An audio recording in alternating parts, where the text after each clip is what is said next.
എല്ലാവർക്കും എൻ്റെ നമസ്കാരം. വെള്ളപ്പൊക്കത്തിൽ മുങ്ങിപ്പോയ കേരളം, കോവിഡ് എന്ന മഹാമാരി തകർത്തെറിഞ്ഞ കേരളം എത്ര മനോഹരമായാണ് തിരിച്ചു വന്നിരിക്കുന്നത്. പക്ഷേ ചില സാമൂഹിക വിപത്തുകൾ നമ്മുടെ കേരളത്തെ നരകതുല്യമാക്കുന്നു. നമുക്ക് ചില നേർക്കാഴ്ചകളിലേക്ക് കടക്കാം. ഞാൻ ചെകുത്താൻ. ഞാനിപ്പോൾ നിൽക്കുന്നത് ദൈവത്തിൻ്റെ സ്വന്തം നാടായ കേരളത്തിലാണ്. വരൂ, ഞാൻ നിങ്ങളെ മനുവിൻ്റെ വീട്ടിലേക്ക് കൊണ്ടുപോകാം. അമ്മേ, അമ്മേ, എന്താ മനുവേ, എന്തിനാ നീ ഇങ്ങനെ വിളിച്ചു കൂവുന്നേ? ഞാൻ ഇവിടെ തന്നെ ഇല്ലേ? എന്താ മനുവേ, എന്തിനാ നീ ഇങ്ങനെ ഒച്ച വയ്ക്കുന്നേ? എന്ത് പറ്റി എൻ്റെ കുട്ടിക്ക്? എന്താ നിനക്കൊരു വെപ്രാളം? എനിക്ക് കുറച്ച് കാശ് വേണം, അത്യാവശ്യം കുറച്ച് കാശ് വേണം. മോനെ, നിനക്കെന്തിനാ കാശ്? അതൊക്കെ ഉണ്ട്. കാശിലും വേണ്ട, മാല മതി. മോനെ, മുത്തശ്ശിക്ക് വേദനിക്കുന്നടാ മനുവേ. മുത്തശ്ശിക്ക് വിടടാ, മുത്തശ്ശിക്ക് വേദനിക്കുന്നടാ. അയ്യോ, കുരിയിലേക്ക് കാൽ നീണ്ടിരിക്കുമ്പോഴാ അവിടെ മാല. മോനെ, നീ ഇതെന്താ കാണിക്കുന്നേ? പോ അമ്മേ.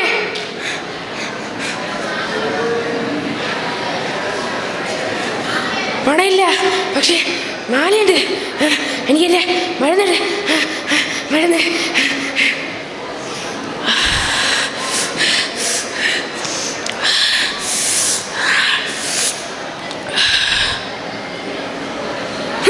കണ്ടില്ലേ, പൊന്നുപോലെ വളർത്തിയ അവൻ്റെ അമ്മയുടെ തലതല്ലി പൊട്ടിച്ച് മുത്തശ്ശിയുടെ മാല പൊട്ടിച്ചവൻ പോയിരിക്കുന്നു.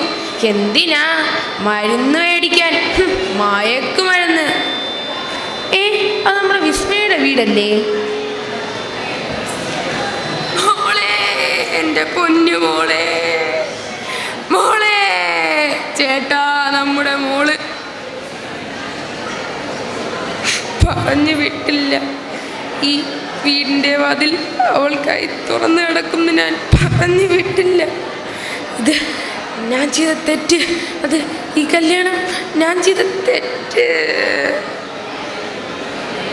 കഷ്ടം. സ്ത്രീ തന്നെ ധനമെന്ന് ചൊല്ലുന്ന നാട്ടിൽ എത്ര എത്ര സ്ത്രീ വീണ ഞങ്ങൾ. അത് നമ്മളെ സന്ദീപ് മാഷല്ലേ? മാഷ് എന്താ പോലീസുകാരോടൊപ്പം ഹോസ്പിറ്റലിൽ? ഡ്യൂട്ടി ഡോക്ടർ മന്ദനദാസ് ഇവിടെയാണേ, വരൂ.